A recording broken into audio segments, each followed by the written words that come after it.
Jante ikaba mbise kana yani sungolo kan wele kabo Guinée équatoriale sungolo ya jirana ka fo kuma minnu vora mati jimisra fe alors min biya eti kenaka angi ma na yi jay fana bise ka weleli ke radio jeka fo e bela jile jay ma kilin date ambi tinya de nyina kunye ben ani kilin ka sabati tungana go ni nyonje abdou yana nga sungolo sura kabo Guinée équatoriale ikadon dafa kuno foni jumembe Karamodo watungura inafo yafo chugumina min konye ni jamukan kondana ambe kuna fundi mauma maumutu suka tunga kiwara soro kutu tunga fanana ka suki wara soro mimbe talike krene la tunga ngu ku kan do kun temenuna do kunyi anyini anfe ko nganyini ke anganyini galike jangu panguru chakeda munumbe no ni kuma chamana ba soro mali sra ko ni boli okala uluma watla bayna suma usina sumela mali sra kan kusobe ka nyenyin ka nyedon femunu be Royal Morocco o anyi akunye yini watu do kunkela min kon nyu ka donta avion yangu mu ko cargo ulu kumesra kan kusubega munye mata avion ni ulu kusina smaila ire ba don pagunu chakeda umugo be femina odi tamadi mana to ka dogoya kasi akadoma taninga segite ati nafanya ulu yibi o femunu du vol commercial de do adwa nafanya ndegama dabula tono nyini kama o kunkela sababu minyi akama kumeno ulu kunyi mali nali sumadoni oui parce que minnu bi bɔ malien minnu bi bɔ jamana wɛrɛ la kana olu sumayara malien min fana bi bɔ ka taa jamana wɛrɛ la a sumayara an bi san 2 san caman bɔ malien caman bi se ka bɔ ka sababu kɛ coronavirus exactly maa caman kun bi ka ŋunuŋunu kuma min fɔ a ko saratigɛw la k'a fɔ ko a ko bi sɔn ka da fɛn min kun k'o de ye an ka taxi reporteru ye n'o ye musakani min bɛ sara pangulu cakɛdaw fɛ an ka pangulu jigiso la o tɛ a na ye k'a dɔn k'a fɔ nin gɛlɛya de bɛ yen nɔ sabula pangulu ninnu bɛ mun ɲini jama nata ka caya tata ka caya n'o kɛla min ye baarakɛlaw ye avion bololaw ni avion baarakɛla tɔw bɛɛ lajɛlen nafa sɔrɔ n'o tɛ a bɛ kɛ bin de tama o tama a bɛ kɛ bin de mun fɛn minnu sira tɔnɔ sɔrɔ kama n'a yɛlɛ k'a fɔ ko bin de bɛ bɔ o la ka taa fɛn san dɔrɔmɛ 5 ka taa feere dɔrɔmɛ 3 o ye bin de tɔnɔ t'o la o tɛ bin yɛrɛ o kolonkolonli de karamɔgɔ dɔ n'an bɔra o siratigɛw la hali bi tunangu kun kibara la an b'a ye k'a fɔ Libi jamana kɔni kan gɛlɛyaba bɛ yen nɔ sabula waati laban in na a yɛlɛ k'a fɔ Faransi jamana baarabolofara dɔw bɛ yen nɔ olu kɔni ye zoli da u nana ye k'a fɔ Libi jamana kan maaw de bɛ yen nɔ minnu ye maa danajugu yɛrɛ ye an ko minnu ma k'a fɔ ko mercenaires u kɔni bɛ adamadenw u bɛ u bila ni sira in kan olu ye maaw ye maa minnu bɛ nin baara la diɲɛ ɲɛfɛ a bɛ san caman bɔ maliyɛn den minnu bɛ yen nɔ ani farafin den kelen minnu bɛ yen minnu bɛ porokoto ka tɛmɛ Libi jamana fɛ k'a fɔ k'u bɛ tubabu jamanaw magɛn u bɛ u maaw de minɛ k'u jagoya fara u yɛrɛw kan walasa ka se ka maafa walew ani ni gɛlɛya walew kɛ a diyara i ye o i b'a kɛ a ma diya i yɛrɛ ye i b'a kɛ sabula n'i m'a kɛ i fatɔ don o fana gɛlɛya bɛ yen nɔ k'a fɔ maaw ɲɛna k'a fɔ Libi jamana bɛ don min na i n'a fɔ bi maa caman b'a fɔ k'u b'u den ka bɔ yen fɛ walasa ka se ka tubabu jamanaw lasɔrɔ tama maa si tɛ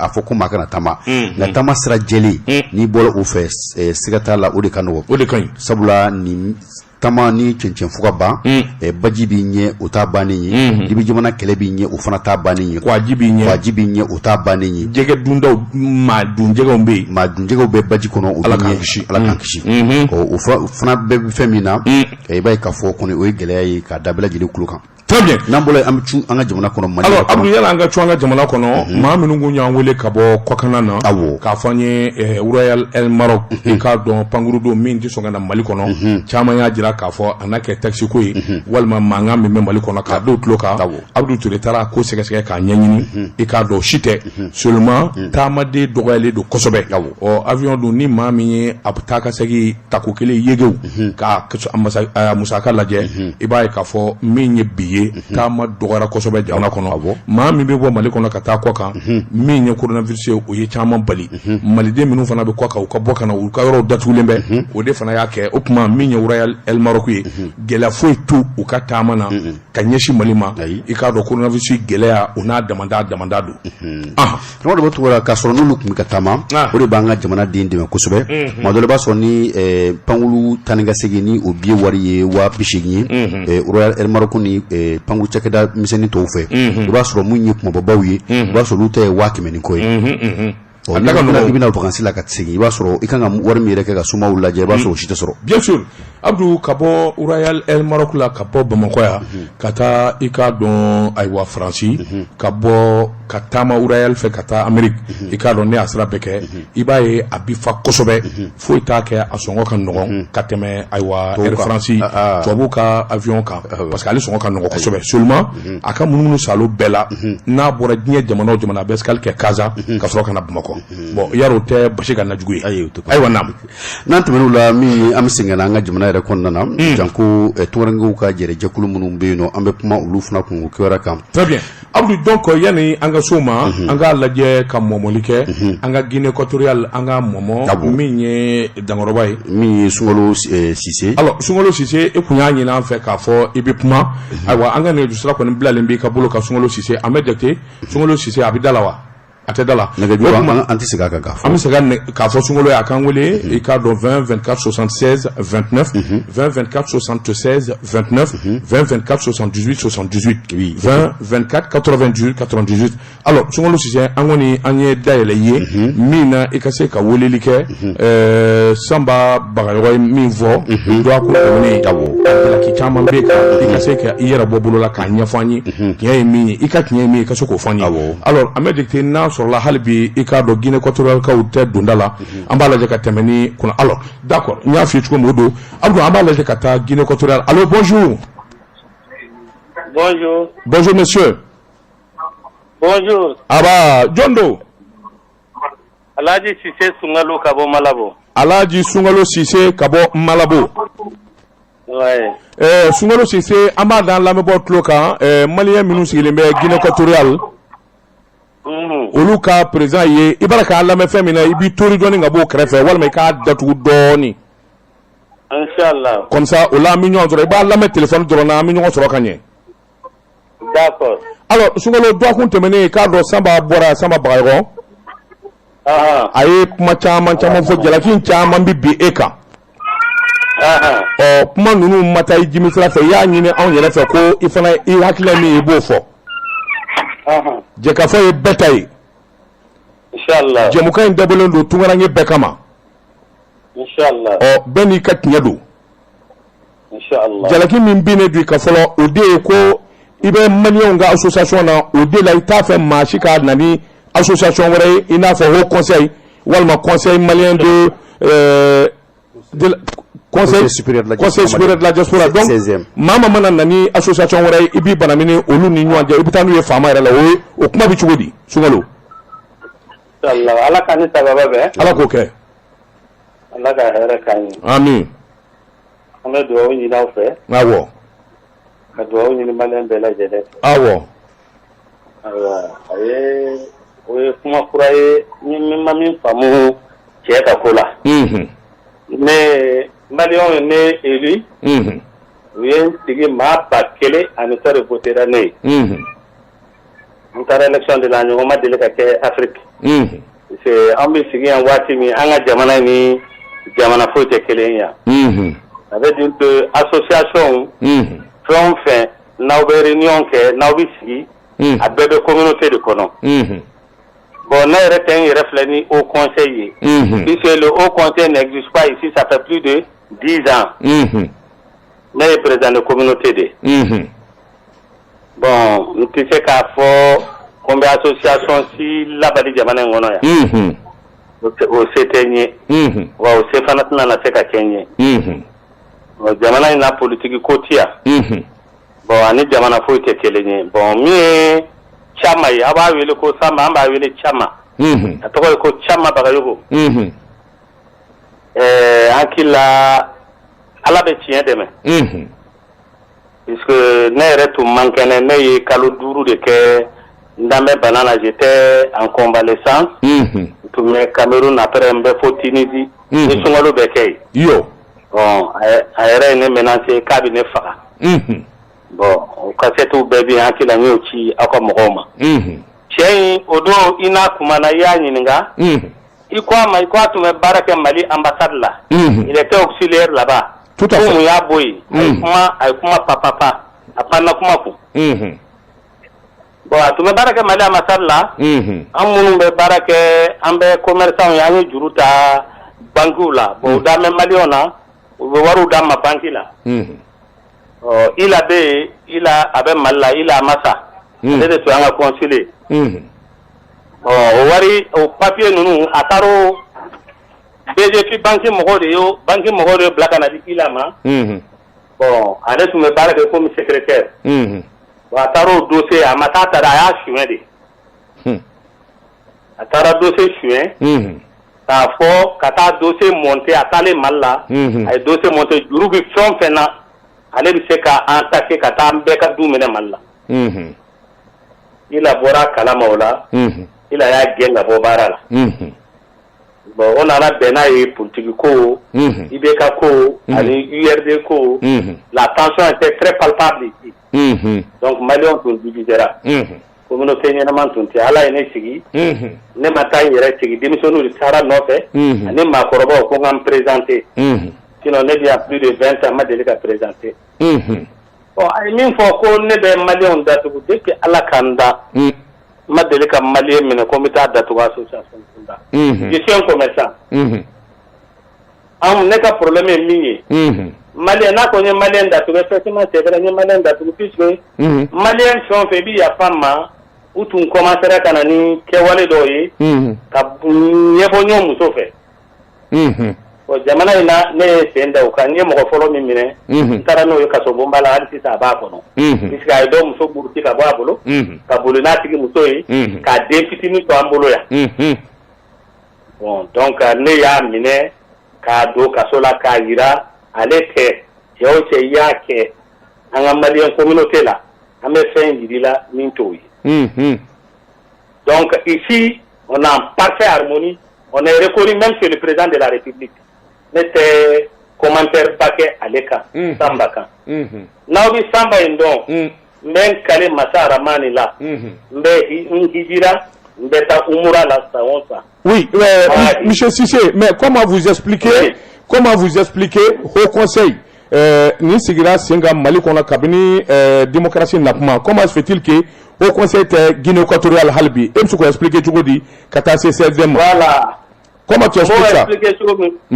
Au Conseil, d'après au Conseil saisi par l'année Nokumana, ça fait plus de 10 ans, nous sommes Guinée équatoriale, nous connaissons Guinée équatoriale et c'est cotisation. Ah bon? Il n'y a pas de bon, le vice-président au Conseil né à vice-président.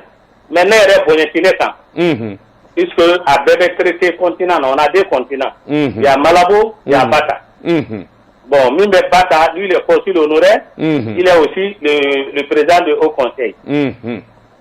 Bon, nous, le bas, il est nommé puisque ça fait plus de 15 ans, 20 ans, pendant que nous sommes Malabo là, Malabo date est là. On veut le traiter. Nous n'allons pas s'écrire, ou le poste temps à nous douroudia. Poste temps douroui, ou il n'est que vice-président. Mais n'était pas ni au conseil, n'était pas ni communauté malienne. Oui, puisqu'il y a Guinée équatoriale. Oui, mais on fait un du Kenya. Oui. Le conseil, c'est dem sigira 5 ans. Oui. Il va donc le conseil dem koni kabe malla, il va au kalama koni. Oui. D'accord. Alors, pourquoi CEDEM n'est pas présent aujourd'hui en Guinée équatoriale à Foti et aider Sablaoun Nanana et que Konima est présent à Tessigi? Est-ce que ça c'est vrai? Wallahi billahi ni nani kurade mentega datan galondo shiriku. Nous avons pas shiriku wele à la télé la kala ne. Puisque le même shérif il était en contact avec moi. Aka ojo bi ayojo chima. Akaka mohoma, allez akaka mohoma. Konu ndana ukana ne contacter anga bureau sigi en place. Ça c'est le shérif Aïdara. Ngama ni chama bagayogo imbala. Ne ndeka jama mami mene no penti doala. J'ai été clair là-dessus. La vidéo a fait tout à audio à bébé mbolo. Puis adama denga audio bla mohoma mai. Mais ni shérif utloba la ben la main. On a c'est mal en tala. De un, anima sibe. De deux, c'est Alaka Dabi Mali ambassade la Mali de Bikele. Il a donné un il n'est même pas reconnu ici. Bon, mi était amis. Mon frère, Je suis le coordinateur général de la CEDEAO. CEDEAO mɔgɔw de dana ta k'a da ne kan yan. C'est ni Afrique de l'Ouest fɛn o fɛn minɛna yan. N'u dɛsɛra u bɛ na ne fɛ n b'a kɛ Ala ni Ala kira kama. Yan. O ye kelen ye. Je suis le président de la 5e région de Mopti. Ici. Malabo. O ye fila ye. Je suis le président de la communauté malienne. Et je suis le vice-président du Haut Conseil. Mais ça, mon camp la 16e ko kɛlɛ ni ko fɛngɛna depuis Ala ka na ma kɛlɛ kɛ. U nana ka 16e ye. Mɔgɔw y'a f'u ye u nana cogo min u y'a dabɔ ni kɛlɛ de ye. I y'a faamuya. A jiral'u la ne ka vice-président y'a jira ko a tɛ kɛ tan. N'aw ma ɲɛ aw nana ni fɛn ye aw nana dugutigi sɔrɔ yen aw bɛna bonya d'aw kan 16e o Haut Conseil o association wɛrɛ o an ka baara kɛ en harmonie. Oui, mais bon, monsieur Cissé, vous reconnaissez que quand même il y a communauté malienne président, oui. Il y a le conseil vice-président. Oui. Est-ce que le conseil n'est pas tabala? Hein? Il faut de quoi? Bon, il y a eu Walima Itaï. Il y a le conseil là ou bien il y a le conseil là, au conseil B ou bien au conseil T. Pour le moment, en tant que au conseil, pour le moment, c'est nous les filles. Et pourtant, m'ont nommé comme président de haut conseil, mais faut aussi ça en aya. Donc, ne peut pas que communauté malienne. Je suis le président de la communauté malienne. Oui, justement, si c'est Ikakuma Kondana, en compte de R de Fouana Sissam. Parce que en Kounyana, Guélem, nous n'a qu'à fort, Mini Djekoulou Flani, au conseil ni 16e qu'à fort à flashy de thé. Oui. En Moutalo qu'à fort, c'est au conseil de 5 ans, qu'à fort R ou Nima Dangandoy. Donc, au conseil de Boulou Menka, au Boulou. Bon, nous, au conseil, au conseil, au conseil, c'est Barak Malaboya. Puisque plus de 3 ans, au conseil m'a donné qu'à Morocco, Nyani, à nous m'a donné qu'à Renon Koike, à l'être m'a donné qu'à Boba Mokoka Dauma. Donc, on n'a jamais travaillé avec le haut conseil. On me Barak on irait qu'à Barka, on irait qu'à Djeno, communauté malienne. On me parler de Barak et Nodi. Mounou nani 16e ne yɛrɛ ka denmisɛnnin de don lui c'est mon petit qui ça ne ka ko Mohamed Boli ne yɛrɛ ka secrétaire juridique de don ça c'est mon secrétaire juridique. Ouais, mais et pourtant il yɛrɛ y'a fɔ k'i y'a fɔ Chérifou ye alors ni Bagayogo b'a la a e ti don a la e dun ko sisan ko Boli de nana n'a ye là il y a un problème. Non ma faamu n ko don min Boli bɛ taa négocier don min ni 16e ye puisque an y'a jateminɛ avec le haut conseil ça ne va pas Boli tun bɛ taa congrès la Soumaïla ka congrès la Soumaïla ye congrès dɔ kɛ Soumaïla ka congrès laban in a tun taatɔla dɔw la ne n'ale de kumana n y'a f'a ye n'a taara a ka taa ka 16e ko ɲɛɲini n'a bɛnna n'o y'a sɔrɔ a bɛ cogo min n'a nana n'an ka jama bɛ se ka don a la an b'a da mɔgɔw tulo kan k'a f'u ye. Voilà, donc au tarot de là. Bon, à vous dire cogo min, bon, au y'u yɛrɛ ye, au b'u yɛrɛ ma ye. Nous donna 16e là, ou dans le 16e ye, ne se ka 16e Mali, 16e est reconnu au Mali. Ne se ka 16e Mali, et à quel titre, et à quel droit. C'est ça vos questions me posent à la madame. Oui, mais la vérité fin de me ça va quoi. Oui, d'accord, ça j'ai compris, mais Ikakuma Fotugo là, tu es le président de la communauté malienne, puissance Bila, tu es très puissant au niveau de la Guinée équatoriale. Donc, ne qui comme Romakou Canada, ça veut dire qu'il y a Bali. Mais, mon frère, oui. Diagoya, c'est 16e, c'est pas obligatoire. Oui, c'est pas obligatoire déjà de 16e là. Tout à fait. Le 16e là, ni Kandoli. Il y a famille. Absolument. Ni Kamine. Voilà, ni Dona et Kamina, ni Orefié. Deux personnes, moi, en tant que responsable, moi, Damadama Sissé Kazuli, quand on a des mandats, qu'a fourni sur Orba, Ninga Djama, quand on a tout comment je ne sais pas ça. Même au conseil, n'ami de au conseil là, vous faites de refagner. N'ami de 16e là, faites de refagner. Donc le mandat, vous soyez responsable. Oui, le responsable. Migné et Dimi, mandat qu'on a dit Edema et non Académie Maflama, c'était ça le document normal, n'est-ce pas? Non, c'est pas ça. Ok, d'accord. On m'a dit, on ne s'est pas compris. Au mandat pour m'en dire. On n'est pas de problème de ce mandat. Nous avons Chérifou ni Samba Baka association là, qui fait partie de Malabo. Nous, on ne fait pas partie puisque d'un qui est là. de ala ka da ni mama ani mati be adona die ton fela ala ma barka do fena donc anti toile na manyami do 16e là que ça soit shérif que ça soit un responsable de 16e aller de Beville kana siga encore avec fin de famille quand la convaincu ambi so mimma mimba en son nami douala monsieur Cissé, ça j'ai compris, mais moi je voudrais justement attirer ton attention fin de camp. Toi, en tant que vraiment premier responsable de tous les Maliens résidents en Guinée équatoriale, est-ce que tu trouves normal jusqu'à ce qu'il faut est-ce que tu trouves ça normal? Pourquoi jusqu'à ce niveau? Pourquoi? Non, ma famille fournie. Go. Pas compris. Toi, en tant que président de la communauté malienne, en tant que responsable, premier responsable de la communauté malienne, est-ce que c'est normal que tu puisses exclure un autre Malien? Est-ce que ça c'est normal? Bon, est-ce que nous sommes en Europe, mais est-ce qu'il y a un Malien d'exclure? Est-ce que c'est bien? Oui, c'est ça, ça n'a là. Est-ce que nous sommes un Malien exclure? Voilà, bon, euro de public, euro de poignée, il y a euro là, il y a un Malien du même exclu. Aïe, si c'est. Oui. On te cache la guilike, on t'a Ningali de donner la question. Ne pas qu'il y question de réponse. Ok, d'accord, je comprends. Malien est exclu. Ok. Puisque on a la kanga kuma. En sigiran kumana. Ne a jiru la vraiment. Ou quand on est pour aller l'intérêt d'Aka, je ne suis pas contre ces ailes. Ou Kouka bureau civil. Puisque ne Francis Jatemene. Quant à moi, il y a un 16e en France, il y a un 16e au Mali. Bon, avec Jamana Tola, au conseil billet, 48 pays. Voilà, 48 pays. Bon, ou quand on a sécurité, on a barra qui est en harmonie. C'est la barra qui dama. Ni compétent, Jama Bitugo Kokasoro, on a un numéro kele, on a un numéro nini, on a un numéro bourja.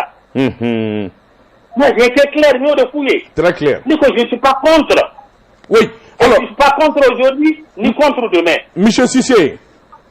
Oui. En tant que président des ressortissants maliens et résidents en Guinée équatoriale, et que Maliens font phobie sans exception, Beka Ben, Beka Kekelenye, à Beka Faranouanga. Qu'est-ce qu'il faut faire aujourd'hui pour ramener le calme en Guinée équatoriale entre les Maliens? Qu'est-ce qu'il faut faire? Ok, même une fille, monsieur Daba, l'administration la main, puisque donc les modes de là qui n'est réussi le Mangouka Faye, interrogé de Mangouka Faye à Kanasson.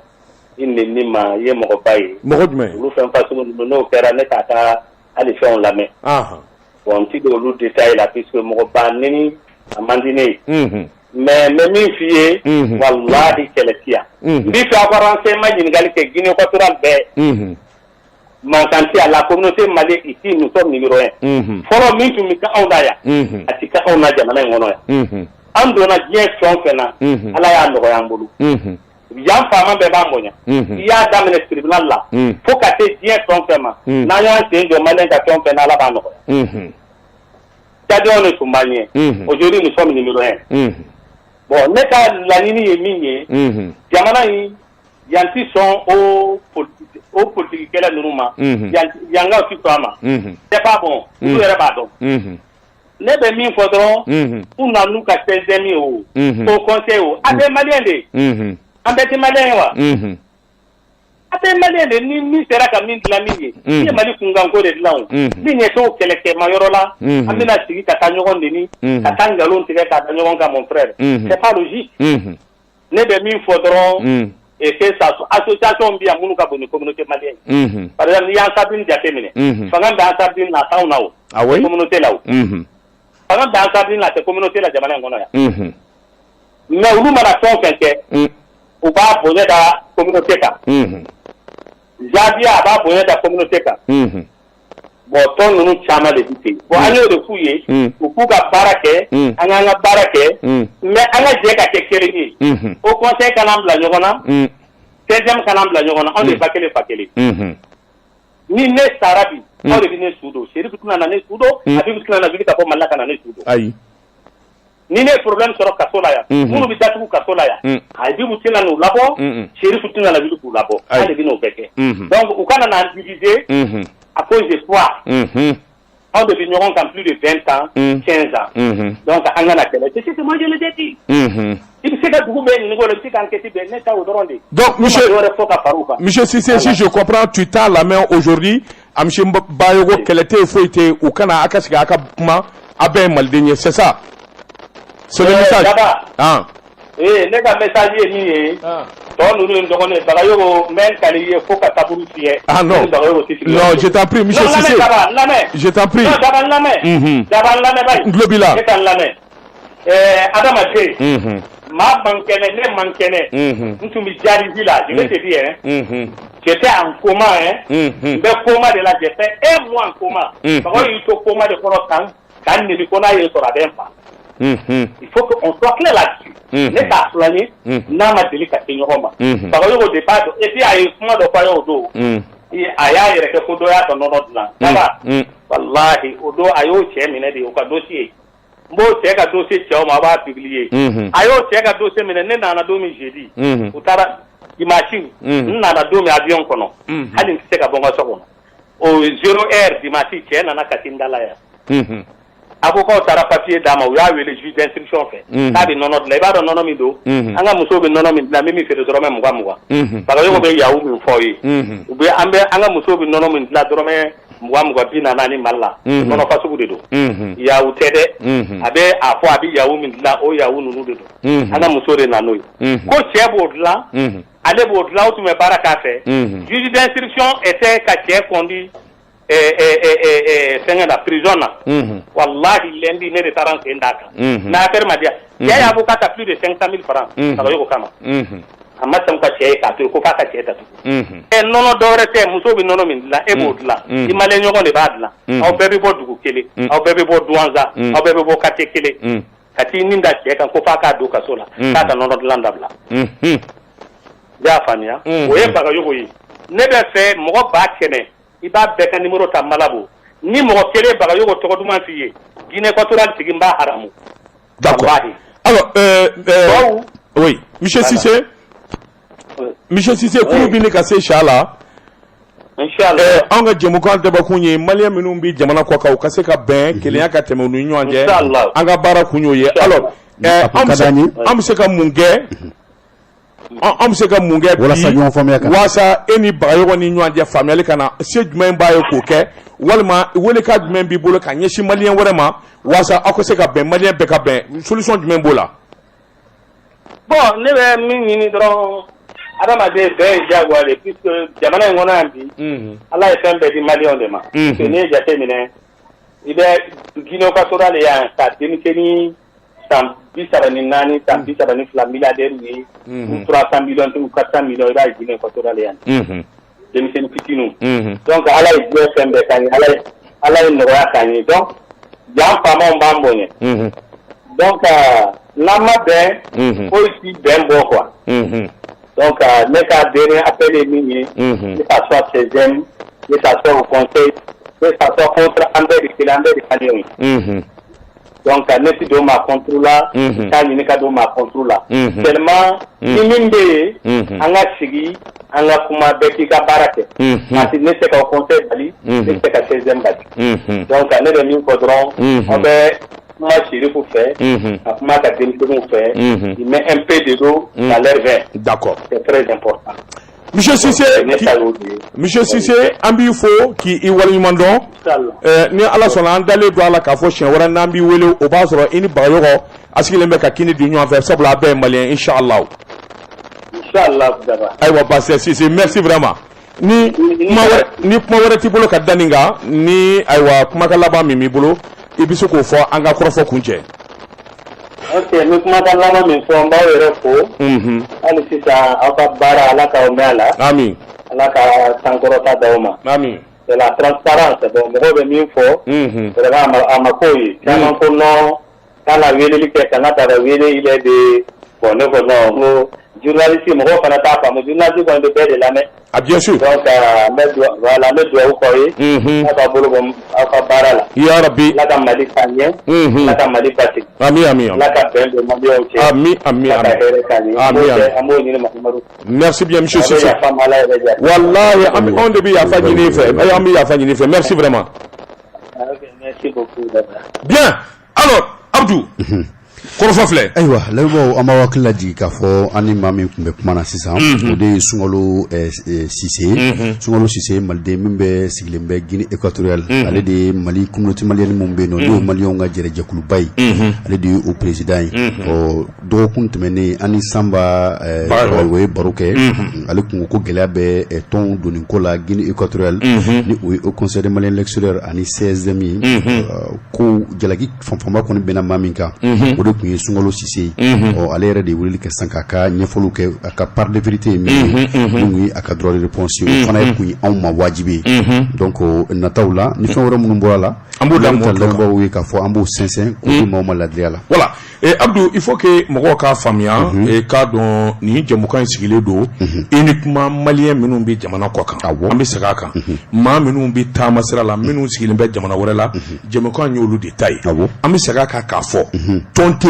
yen maa tɛ yen anw bɛ min fisaya min ye o tɛ Sunkalo bɔra k'a fɔ ko dɔ y'a fɔ a yɛrɛ kana daba ninnu wele u bɛ nin fa in de fɛ u bɛ nin fa in fɛ vraiment c'est du n'importe quoi an bɛ segin a kan k'a fɔ an dabara cɛmancɛ la an ka nasɔngɔ tɛ maa kun maa tɛ tunga fɛ min bɛ wari d'a ma maa tɛ association na an bolo bɛ min kɔnɔ jɛmukan min n'an b'a kɛ maa t'an sara État t'an sara anw de jɛmukan sigi an yɛrɛ ye maa m'an bila la anw de y'an miiri k'a fɔ jamana den minnu bɛ kɔfɛ an k'an k'u dɛmɛ donc émission yi ni an y'a sigi sen kan uniquement jamanadenw kama a sigi furanama kana se bi ma maa tɛ dɔrɔmɛ caman maa t'an sara kalo la parce que an bɛ nin jɛmukan in kɛ n m'a fɔ teri t'an na n m'a fɔ kanuban t'an na hali n'an tɛ nin jɛmukan in kɛ olu bɛ se ka u bɛ min d'an ma ka kɔrɔ b'o di mais k'a fɔ de an bɛ sara a kama walima État b'an sara kama la Abib Sira Tanzara kalo la Mamad Sherif Aïdara Tanzara kalo la an ka nasɔngɔ tɛ b'u kun an sirilen d'u la donc on est clair nous on est droit dans nos bottes tiɲɛ ɲinitɔ dɔ bɛ a bɛ kɛ dɔn ɲɛna ko non i kan b'ale de ma la dɔgɔkunjan tɛmɛnen ye Darame min b'a ka ŋanamu créé 16e kɔnɔ a y'an wele an ko a ma an wele an b'i ta ne l'a pas fait n'i bɛ se ka na radio la na an b'i ta n'i bɛ se ka Mamad Sherif Aïdara ka kuma kali walima a ye min fɔ ka nkalon tigɛ viens on te donne le chemin n'i ma se ka na kumakan caman n'i ma se ka na kumakan caman a ma se ka kɛ bon ni an taara mɔgɔw mana fɔ ɲɔgɔn ye ayi ninnu bɛ karisa de fɛ nin c'est faux voilà si c'est donc an b'i fɔ k'i waleɲuman an ye ladu d'i ma k'a fɔ an b'i ta an ka jɛmukan na effectivement fɛn o fɛn ka di i t'i censuré i k'a dɔn Bagayogo anw ni Bagayogo ye siɲɛ kelen e yɛrɛ an ma deli k'e ɲɛna donc vraiment c'est comme ça il faut que les choses soient claires maliyɛn minnu bɛ jamana kɔ kan jɛmukan in y'a ta de maa ma b'a fɛ ka kuma da b'i bolo ni nani t'a la gosili t'a la jamana burujali t'a la kuma da b'i bolo min ka di da i bɛ se k'a fɔ walasa mɔgɔw ka faamuyali sɔrɔ o de ye Ala sago a sago Abdou Touré kunnafoni tɔ bɛɛ karamɔgɔ dɔ tun min ye kunnafoni ye an bɛ taa n'a ye hali bi n'an bɔra jamana kɔkan na an bɛna an ka min ye jɛrɛjɛkulu kɔnɔna na kɛrɛnkɛrɛnnenya tɔn minnu bɛ yen nɔ n'olu bɛ malidenw tɔgɔ la minnu bɛ jamana kɔkan na au conseil des Maliens l'extérieur de k'u ye dununba gosi k'a fɔ min kɔni ye u ka ɲɛma falen ye k'o baaraw bɛna boloda u fɛ a bɛna kɛ jɛrɛba ye awɔ karamɔgɔ dɔ tun kɔra au conseil bureau tɛ sigi 5 ans 5 ans san 5 dafalaw ah oui awɔ depuis quand laban min kɛla hakili b'a la dunandigiso min bɛ CICB n k'a fɔ CICB la bien sûr awɔ baara kunfɔlɔw daminɛna Harrison na mais élection kɛra CICB la effectivement Abib Sila sigira oui donc o kɛlen ni sisan cɛ karamɔgɔ o san 5 tɛmɛna Allahu Akbar e tun bɛ yen ne tun bɛ yen ne tun bɛ kɛ interview tout à fait donc o san 5 dafala ko dunun gosila min kɔni ye ɲɔgɔn lajɛrɛ ye nin bɛ k'a siɲɛ 7nan ye ni lajɛba in ka kɛ mun bɛ kɛ sababu ye k'u ka ɲɛmaa yɛrɛ k'a falen non attention est-ce que c'était au CICB? Je pense que c'était au centre islamique d'Amdalaï. C'était au CICB. C'était au CICB? Ah bon. Tu crois? Bien sûr que oui. Bon, écoute. A don kama, mais hakili jigala et mais mobili Arafkat dɔ tun bɛ yen nɔ. Arafkat dernière version tun bɛ yan wa intermédiaire o tun b'i bolo a don. Ah bon? N'o ma tɛkile bi. E yɛrɛ de ko ne ma ko n ka Sadio Kuyate ka fɛngɛ ta ko diaspora jelimuso. Très bien. OK. D'accord. Bon, de toute façon. Alors, qu'est-ce qui se passe? Min kɔni ye au conseil utu kalo an bɛ o la o tile fɔlɔ ye bi ye o tile 27 ni tile 28 baara in bɛɛ lajɛlen bɛna kɛ mun kɔni ye kunnafoniyaw ye u ye bataki bila ka taa u ka tɔnbolo fɔra mun bɛ jamana ni o ye conseil de base ye mun bɛ yen nɔ ni maa caman kɔni ni a fɔlɔfɔlɔla ni maa caman bɛ yen nɔ n'olu bɛ ka u jalaki o la o de ye k'a fɔ u ka o sɛbɛn kɔnɔna na u b'a yira k'a fɔ ko maa mun bɛ yen nɔ n'i bɛ fɛ ka i kan bɔ ni au conseil ɲɛmaaya nɔfɛ k'a fɔlɔ lettre de motivation mun yɛrɛ de la i b'a ɲini a diyara i ye mun kama mun ni mun i bɛ se ka mun ni mun kɛ mun ni mun ye majɛ n'i bɛ se ka na n'o ye filanan ye min ye i ka carte d'identité o photocopie walima carte consulaire o photocopie i sigilen bɛ jamana min na carte consulaire n'o bɔra yen nɔ min ye kunkolo photo ye n'an ko ma ko au conseil ton o carte photocopie donc o sabana donc i ka kɛ haut conseil tondi o fa carte ka k'i bolo o photocopie bɛ fara min ye carte consulaire kan a lettre de motivation kan donc naani na ko i ka sefa wari miliyɔn 10 i b'o da fiɲɛ na n'o i y'o bɔ wa kala tala i ye kalama ta i ye o tɛ segin ani fana i ka a ɲini projet ka k'i bolo projet min bɛ yen nɔ n'i bɛna o kɛ maliyɛnw ye minnu bɛ jamana kɔkan na donc maaw kɔni bɛ ka u yɛrɛ ɲininka kuma caman na k'a fɔ ko tɔnjɛkulu jɛko association ko ni ɲɛmaya sela ni hakɛ ma n'o y'a sɔrɔ ni miliyɔn 10 ko in ni o donna na cogo min na maa caman bɛ yen nɔ peut-être b'a sɔrɔ olu bɛ se ka baara in kɛ a ɲɛdɔn b'u la faamu b'u la nka miliyɔn 10 da fiɲɛ na oui mais Abdou, ce que je comprends pas est-ce que u ka texte kɔrɔw la o b'a kɔnɔ k'a fɔ ni maa min bɛ kɛ haut conseil président ye f'i ka miliyɔn 10 di pour que i ka kɛ candidat ye est-ce que o bɛ texte la ka kɔrɔ o kelen ye est-ce que o ye tiɲɛ ye est-ce que ça c'est normal voilà parce que moi je me rappelle que haut conseil ye jamana yɛrɛ ka fɛn dilannen de ye kabini ayiwa à son temps kabini 91 je me rappelle haut conseil a ɲinina jamana don de y'a ɲini jɛkulu ka sigi mais est-ce que nin tɔn sugu minnu bɛ politique tɔn tɛ fo ayiwa u bɛ wulikajɔ de kɛ ayiwa ka maaw dɛmɛ ka hinɛ maaw la a tɔn sigilen b'o de kama n'a fɔra i ka k'o ɲɛma f'i ka miliyɔn 10 bɔ je pense qu'il y a quelque chose qui ne va pas ayiwa ko kɔni filɛ nin ye bon kuma caman fana bɛ fɔ sɛgɛsɛgɛli kunfɔlɔw ye an ye maa dɔw wele minnu ma nɛgɛjuru ta nka dɔgɔkun komi a ko ni dɔgɔ furancɛ gunna ɲɔgɔn na min ye dɔgɔkun kɔnɔna na n'ala ma basi kɛ an bɛ taama kɛ ka u yɛrɛw sɛgɛrɛ non je pense qu'il faut que an ka patron yɛrɛ voir min ye Abibu Sila ye effectivement kuma min bɛ fɔ élection na a k'a tiɲɛ fɔ an ye ni tiɲɛ de don walima nkalon don ayiwa parce que kunnafoni caman fana bɛ fɔ kana kala turu olu kan il faut qu'on vérifie n'ala sɔnna ma min ye secrétaire exécutif ye an bɛ wele bila u ma an bɛ a ko ɲɛɲini ni i fana sera ka kan bɔ patron ma ni mun ɲɛnabɔla min ye an na o kibaruya di ɲɔgɔn ma n'ala sɔnna ma an bɛ maaw ladɔnniya fana k'a fɔ min ye Abibu Sila ye ni o ye conseil des Maliens du l'extérieur président ba ye a donna jɛrɛjɛkulu la jɛrɛjɛkulu min bɛ yen nɔ n'an b'a fɔ ma ko o collectivité min bɛ yen nɔ n'a bɛ sigi jamanadenw tɔgɔ la o bɛ tali kɛ fɛn min kan i b'a sɔrɔ jɛrɛtɔn minnu bɛ yen nɔ maires ka jɛrɛjɛkulu olu mɔgɔw b'a kɔnɔ ani association jango minnu bɛ maliyɛnw représenter jamana kɔkan na i b'a ye k'a fɔ 16e u bɛ n k'a fɔ au conseil u bɛ taa ni o sira ye donc a kɛla o tɔn de ye bon moi j'ai vraiment pas compris Abdou je ne sais pas ce que tu veux dire j'ai pas compris honnêtement c'est quoi a tɔgɔ tubabukan na jɛrɛjɛkulu min bɛ yen a tɔgɔ fɔ tubabukan na je peux comprendre dans ce cas ok collectivité comment on appelle le et voilà collectivité de quoi collectivité attention alors je te donne juste 30 secondes i ka dɔn ɲɛma nɛgɛw kɛrɛfɛ i ka duman dɔ surungu na yanni Abdou k'a yɛrɛ retrouver collectivité jɛrɛjɛkulu il parvient à rien dire donc moi ne m'a faamu n b'a dɔn a maa caman min bara k'a la m'a fana ma faamuyali sɔrɔ an bɛ jɛkitɛ i k'a dɔn an bɛ segin ka na kumaso kɔnɔ n'a sɔrɔla Abdou Touré ne hakiliw ye ɲɔgɔn sɔrɔ i k'a dɔn kuma min kan ka ɲɛfɔ n'a ɲaamina Abdou Touré kuma tiɲɛ fɔ n ye Abibu Sila kɛra mun ye a donna tɔn jumɛn na n y'o de f'i ɲɛna k'a fɔ tɔnjɛkulu min bɛ Mali kɔnɔna na n'a bɛ jɛrɛjɛkulu caman fara ɲɔgɔn kan donc e yɛrɛ ni ɲaami karamɔgɔ dɔ bɔra n'i ko ko tiɲɛ f'i ɲɛna c'est comme nkalon dɔ de b'a la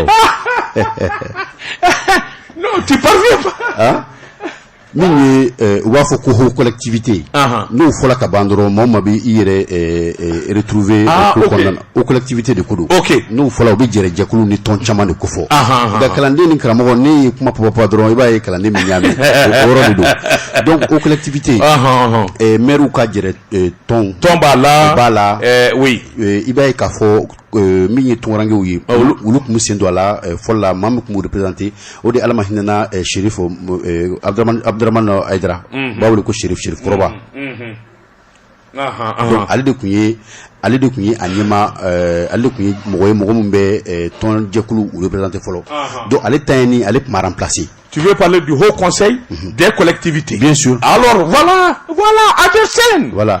Le Haut Conseil des collectivités, voilà. D'accord, ok. Conseil des collectivités. Donc, ni au takala jeba ka fo, directeur bebe nyon sur akona akomina. Alors, Abib Sila donna Haut Conseil des collectivités de là. Parce que mo mi kumba la folo ka malien de l'extérieur, malien établi à l'extérieur représenté au Tayana.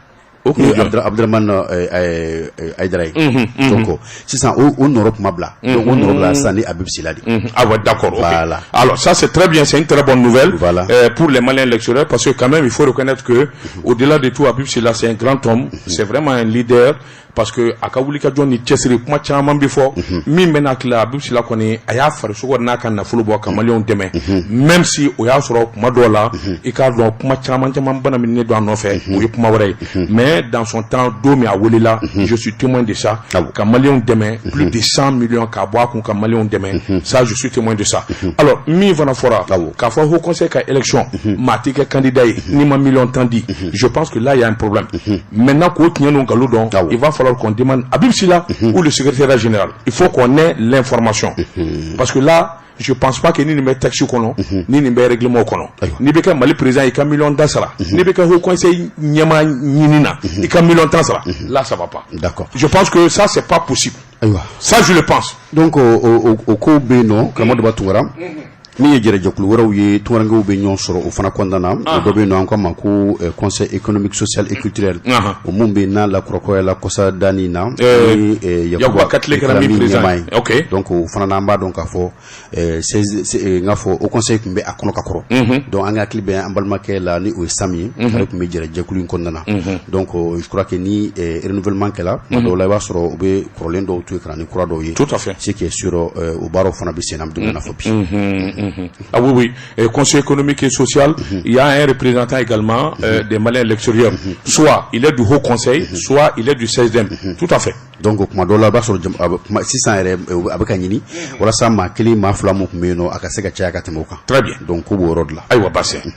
Donc odi kwara mun metalike minni anga jamana association mun be tuwango ko kwara la 16e fanflaw fe am se ka fo ni wat labayna kuna fo ni batino sabula la malama ulu dogalimbe an ko ni e kwara laba mun sonna anda sulu ma ko timenina o be gelani min kumbe no no kumbe 16e kono ni France Bolokan ko ka toni koro min be no ni o e bedi drame ale kunya yeka anyi ka foko 16e nyama ni Mourchid Faidre ko amma njoro na sabula ko na chugumanye ale kono kunna jamana kunna wati mina am se ka fo ko timan kumbe no o kumbe timanche o kumbe ministre da kuntia watla timan kumbe no basoro kunye maje oui il a profité du vide donc ma kirkara wuli jamana kono bureau do sigi donc o ku kumbe kiri buna ko ko kunga nyon soro bogo jinnenga nga o kuna fon laba mun fe mun be ama fin soro ulula na tawla ni o forla nyonka amu fon di ma wala driala. Très bien.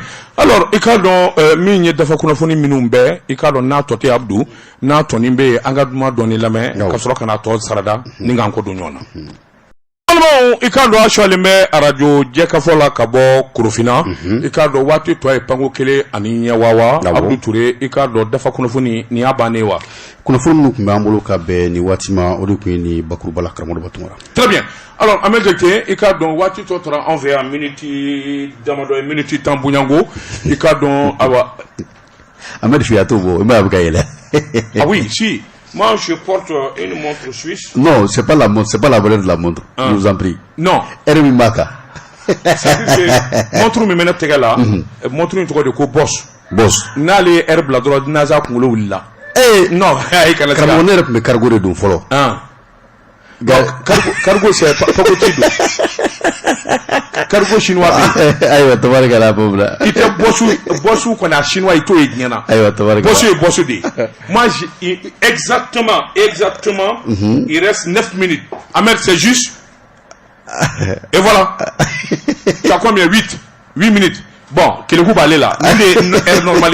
Donc ikado aywa minye negajuru flaye ko bla rapidement negajuru fla ko la bla rapide. Allô, salam alaikum ko dobe negajuru la déjà. Bonjour. D'abord. Nam. Il bien faut wakati sangara ko ba be faut mais la chido fa yana quoi. Ah oui. C'est pas bon. Là, j'aime ça, oui. Non. Non, mais moi, je parle pas de vous, je parle d'Abdou parce que vous là, quoi. Vous voyez, si les gens des trucs comme ça, il faut laisser souvent les Maliens qui sont Malabo bien Bata là. Uniquement au cas de pour que le débat nous juge, quoi. Parce que nous, on ne sait pas ce pas là. D'accord. Au Kélé, Flanin mieux drôle. Bon, qu'est-ce qu'on gagne pour que nous nous sécurions? C'est tout. Très bien. D'abord, vérifier. Au conseil, a fallu nous arnaquer de la baie arnaquer. Je le dis haut et fort. 10 millions de quoi? Au conseil B, islamique B, au conseil de Malien de l'extérieur B. Mais Mouna, au conseil m'a 10 millions blancs, ou 10 millions blancs. Habibou Bado ka fɔ mɔgɔ minnu bunu président a contre la wari 10 millions tu bolo ka parce que bɛ investissement na a b'a dɔn maintenant c'est pour cela bi tugu ka nin ko ninnu kɛ ni ne bila Mali la ne bɛ ninnu b'u jɔ photo de la walahi. Oui, mais grand Sila, cette information an y'a sɛbɛnnen bon vraiment an tɛ se k'a fɔ an ye kuma in minɛ ɲɛma na n'o t'a sɛbɛnnen don. ne y'a ye Facebook kan mɔgɔ min y'a bila Facebook a tigi tɛ nkalon. Bon, il faut qu'on demande à un responsable du Haut Conseil, ni qui de bien galop comme ça, Amsora Kapuma.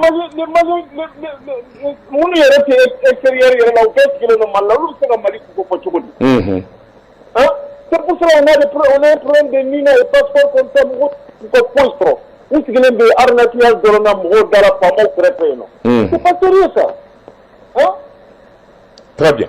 Les gens sociaux me diraient d'abord, il y a un bête là, où il y a des gens. Ok. Merci bien. Il faut être stupide. Il faut être stupide pour que nous voilà. Très bien. Merci Gracila. Il nous reste juste 3 minutes. En mi-temps dit Mawarema au Kaseka Dofana Foka Franga. Alors, quelqu'un de Guinée équatoriale. Alors, Kaseka Kumafanya Memi Famou. Angala Deli Gelami Guinée équatoriale entre Bagayogo et Sissé. Ben Nikela Kaseka na Keleka Ban. Sûrement le bureau auditeur. Salam alaikum. Allô, oui. Et puis, comment le démia? Ça c'est vraiment c'est pas la peine. Le fisson national. Le fisson national. D'abord. Hein? Là c'est du comment le démia. Awa mbo de min di faula. Non n'est pas de go de mais parce qu'il n'a pas de demander d'autre. Ça va mon frère et à Libreville, ça va là-bas? Vraiment bella tan vraiment bella tan. Alors, on y Guinée équatoriale Kassourou, qu'est-ce que tu penses de ce problème là? Bon, il va au grand problème nous. D'abord, je malin de Beninja, ni mon maniba pour des tailles. Tout à fait. Mais il va à partir de la cité de Chanfo. Parce que le problème que l'on a bolé. Ah oui, oui, tout à fait. Le problème que l'on a net Jawara net Abibou, il y a bebendo. Mais ni Jawara ka tourner Abibou, mais Jawara n'y a pas une nous tenions en camp. Mais ni problème que l'on a bolé Kaboeba Kalama. Même mon fille. Ni mon ya on a Gabaya et ni Abibou Jalaka pour un nebsa champion. Mais bien ma bakle reçu champion parce que lui kan na minawni bon mam ye jawara kam wabi kam woni o de ni obe abi sago de fo jawara sago bon ne du nga fo ta du nga fo ta jawara bolo bon ne bi chande fo mu nyam ya pin dugu ngona mbado ngata ma du kam mbado ngata jawara ka mbel libre din metti zaka min flabe ka damu be parce que pour te dire que avec Guinée Koto parti do mo tabu njire kuninga on ye munam sa renseignement ta Guinée Koto banga no be nyon fa dongodo o sa tian fo nyam be wele ke masharamba information dawma ni ala sona bon o fana ko mais malin de au conseil ni vraiment daba ne munyina o fe o ka tani hakile malin munu bo ko fe o ka on de blaka kuma fo mais munu be mali kono lu te fo do malin de au conseil ra parce qu'on fait gɛlɛya b'an bolo yan Habibu ye ɲɛmɔgɔ de aw bɛɛ bɛ k'a tanu mais ya ite maa sɔrɔ k'a Habibu ta ni jeli numu gawulo mabɔ ten non n bɛ tiɲɛ de fiyɛ daba il faut que je sois clair en toi ne na Habibu ka di kojugu hali peut-être a kulɛ bɛ kuma kan n'a ka di ka tɛmɛ Libreville mɔgɔ bɛɛ kan mais n tɛ fara a kan parce que n tɛ taa galon ninnu fɛ quoi hali an ka dugukolo minnu dira anw ma yan ko k'a di malien de extérieur mɔgɔw ma établi malien de l'extérieur i t'a sɔrɔ a bɛ k'u bolo a b'a d'a teri n'a jɛɲɔgɔnw de ma ani minnu bɛ ɲɔgɔn fɛ Sofara ni Kalilu Sofara ninnu so hali bi a ka secrétaire général Amara Jara ne n'a tun bɛ ɲɔgɔn fɛ mais n'u tɛ taabolo kelen na mais n bɛ mun ɲini u fɛ u k'a kɛ Ala kama le haut conseil nous quand on malien de extérieur mo vola nyere ka juger an yɛrɛ ba ambi pantamon blanc kun a bɛ se ka malidenw bɔ gɛlɛya kɔnɔ an yɛrɛ b'o dɔn an ta tɛ wari ko ye o an ta ye mun fɛ kɔrɔ de tout à fait mais sinon mun kɔni bɛ fɔ ye dɔrɔn a kana to ka baara kɛ o kan quoi merci bien Camara Guinée Koto Cissé ye mun fɔ o Samba ye mun fɔ nin bɛɛ gɛlɛya ye Guinée Koto mɔgɔ dɔ ye merci bien Camara waati dafara merci vraiment c'est très gentil allez vraiment ah bah mais merci bien alors an balimaw an b'a bɛɛ fo ka waliɲuman dɔn waati kurunna